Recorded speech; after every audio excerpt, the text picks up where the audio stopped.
Aujourd'hui, le seul test disponible et le meilleur, c'est ce qu'on appelle le test immunologique ou le FIT, c'est Fecal Immunological Test.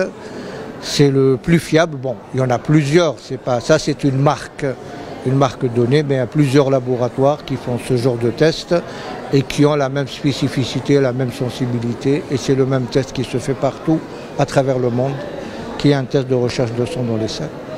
Bah ça, comme c'est un test automatisé, on peut, selon ce qu'on veut, avoir un seuil de positivité du test, et là on recherche réellement du sang qu'on ne voit pas à l'œil nu.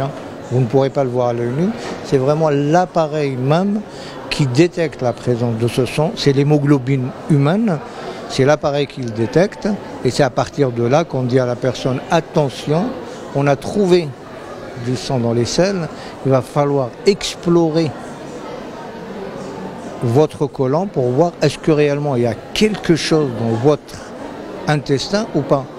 Tout test positif, quand on dit à quelqu'un vous avez un test positif, ça ne veut pas dire que vous avez un cancer. Ça veut dire uniquement qu'on a trouvé des traces de sang dans les selles et qu'il faut explorer. Et quand on explore, dans 6 à 7% des cas, on va trouver un cancer. Dans 40 à 45% des cas, on va trouver ce qu'on appelle des adénomes ou polypes. Et l'objectif principal du dépistage, c'est celui-là.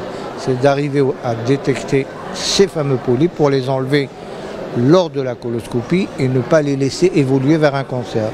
Et le restant, il y a à peu près 35-40% où on ne trouve absolument rien.